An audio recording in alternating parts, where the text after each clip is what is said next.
bersama saya lagi dalam Orang Dapat Channel dalam segmen Suara Orang Kampung. Alright, so hari ini berita mengejutkan ya apabila SPRM membuat kenyataan ya tentang pemberi maklumat ya terhadap pelarian yang dikehendaki oleh seluruh dunia. Tidak kira Malaysia, US, China dan berbagai lagi negara ya. Mahu untuk mencari individu ini, yaitu Jello. Ini dia kenyataan mengejutkan daripada SPRM dengan pemberi maklumat. Ini yang saya ingin sampaikan kepada kita sahabat-sahabat semua. Siapakah individu yang memberikan maklumat itu dan apakah yang SPRM lakukan. Jadi hari ini kita mau mendengar kenyataan ya daripada pihak SPRM berkaitan dengan perkembangan dengan individu yang dikehendaki oleh seluruh dunia berkaitan dengan kes skandal terbesar dunia 1MDB. Jadi sahabat semua, tanpa membuang masa lagi, saya ingin membawakan berita ini untuk kita semua. Ini dia SPRM jumpa Bachar Kiwan di Perancis tahun lalu, kata Azam Baki. Kenapakah SPRM berjumpa dengan beliau dan siapakah Bachar Kiwan ini? Itu dia sahabat semua. Jadi sebelum saya teruskan, jangan lupa untuk terus support Orang Dapat Channel dengan cara tekan butang subscribe, like dan share. Mari kita ikuti berita gempa hari ini. Sepasukan pegawai SPRM telah bertemu dengan ahli perniagaan Syria Perancis Bachar Kiwan pada Mac tahun lepas untuk mendapatkan maklumat mengenai penglibatannya dengan ahli perniagaan dalam buruan Low Tech Joe dan juga dakwaan pengubahan dana 1MDB melalui Kuwait. Ketua Pesuruhjaya SPRM Azam Baki dalam satu kenyataan kepada Malaysia kini mengesahkan dakwaan Bachar mengenai pertemuan di Paris ya di Perancis, di mana anak kelahiran Kuwait itu tinggal sejak dia melarikan diri daripada negara Teluk itu pada tahun 2017. Ya, kata pegawai SPRM bertemu dengan Muhammad Bachar Kiwan di Perancis atau Paris pada Mac tahun lalu. Mesyuarat itu diadakan dengan kehadiran penasihat khas Perdana Menteri mengenai undang-undang dan hak asasi manusia ketika itu Azalina Othman dan Ketua Pengarah Pusat Anti Jenayah Kewangan Kebangsaan Mustafa Ali, kata Azam Baki. Azam bagaimanapun memberitahu Malaysia kini bahawa SPRM tidak memperoleh sebarang maklumat penting daripada Bachar berhubung siasatan mereka yang pada mulanya mendedahkan jejak wang dari China ke bank China di Kuwait dan seterusnya ke entiti Cayman Island yang dikawal oleh Jello. Hebat Jello ini ya. Dia beli kawal sebuah island pula. Bachar yang menggambarkan dirinya sebagai seorang pemberi maklumat dalam temu bual dengan Malaysia kini mendedahkan bahawa dia bertemu dengan pegawai SPRM pada Mac tahun lepas ketika era pentadbiran Perikatan Nasional. Bagaimanapun, mereka telah menjelaskan bahawa Peguam Negara tidak akan meluluskan kes yang mendedahkan Najib lagi pada masa itu. Katanya merujuk kepada bekas Perdana Menteri Najib Razak yang pada masa itu telah pun dibicarakan berhubung deposit RM2.2 bilion dana 1MDB ke dalam akaun bank pribadinya. Pertemuan itu diadakan kira-kira sebulan selepas Bachar menuduh SPRM sengaja melengahkan untuk bertemu dengannya. Walaupun terdapat komunikasi awal antara Peguam dan Peguam SPRM dari Mei 2001 hingga Oktober tahun yang sama, dan selepas saya menawarkan maklumat yang baik kepada mereka, mereka memberitahu saya pada September 2022 mereka tidak menerima lampu hijau untuk meneruskan kes yang untuk mendapatkan semula dana untuk Malaysia, dakwa Bachar. Malaysia kini difahamkan terdapat percubaan yang gagal untuk mengadakan perjanjian dengan Bachar dan SPRM dengan maklumat mengenai Jello ditawarkan sebagai pertukaran untuk mendapatkan bantuan bagi pembebasan Bachar daripada tuduhan pengubahan wang haram yang dibicarakan di Kuwait pada masa itu.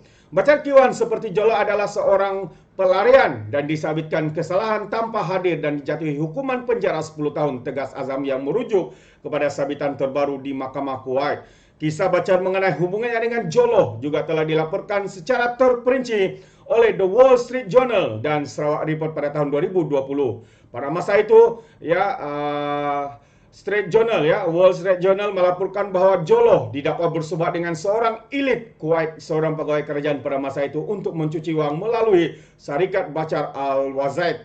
Laporan itu mendakwa bahawa Bachar telah menunjukkan dokumen yang membuktikan bahawa Jello akhirnya berjaya memindahkan 1.4 bilion yuan ataupun RM790 juta pada kadar pertukaran semasa melalui anak syarikat Al-Wazaid yang tidak dinamakan.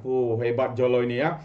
Macam cerita cerita James Bond begitu. Pemilikan anak serigala itu hanya dipindahkan kepada golongan elit Kuwait ya. Pada hari Rabu, akhbar Kuwait Al-Qabas melaporkan bahwa seorang Sheikh pasangannya dan 2 warga asing telah dijatuhkan hukuman penjara 10 tahun manakala seorang peguam dijatuhi hukuman 7 tahun atas tuduhan penggunaan uang haram membabitkan dana dari negara kita Malaysia. Wow, ini dia memang sangat mengejutkan sahabat-sahabat semua untuk pendedahan ini. Sarawak lipat mengenal pasti Sheikh itu sebagai Sheikh Sabah Jaber, anak kepada bekas Perdana Menteri Kuwait. Pasangannya dikenal pasti sebagai sekutu Jolo Ahmad Al-Wazan dan peguamnya sebagai Saud Abdul Mohsan. Menurut Al-Qabas, kelima-lima mereka didakwa melakukan penggubahan wang haram dan mata wang Cina bersamaan dengan RM4.95 bilion karena ia mengetahui adalah hasil haram yang digelapkan daripada dana kekayaan negara Malaysia. Saya ulang sekali lagi, ya, hasil haram yang digelapkan daripada dana kekayaan negara kita Malaysia, dan dana itu digunakan untuk membayar hampir 1 bilion Amerika Serikat ataupun 4.4 ringgit bilion bagi aset dikawal Jolo di Malaysia untuk membayar sebahagian daripada hutang 1NDB. Wow, ini satu pendedahan yang agak mengejutkan yang ramai tidak diketahui oleh rakyat marhain di luar sana. Tetapi sahabat semua, terbongkar hari ini. Memang agak mengejutkan apa yang telah dilakukan oleh Jolo dengan sekutunya, dengan mereka-mereka yang terlibat dalam skandal yang menggemparkan seluruh dunia ini, yaitu 1NDB. Wow, skandal 1NDB. Memang satu yang sangat memalukan negara kita. Ya, apatah lagi individu yang dikatakan terbabit yang sedang dalam perbicaraan hari ini adalah bekas Perdana Menteri, ya, yang dikatakan terlibat, ya itu dia, dan juga sudah pun berada di penjara dalam skandal SRC ini sahabat-sahabat semua. Jika semua ini terbukti, rakyat mahu kembali uang-uang daripada dana Malaysia ini, ya dikembalikan kepada Malaysia. Ya, uang ini lebih baik digunakan untuk rakyat, membantu rakyat di luar sana yang terbeban terkesan dengan situasi ekonomi.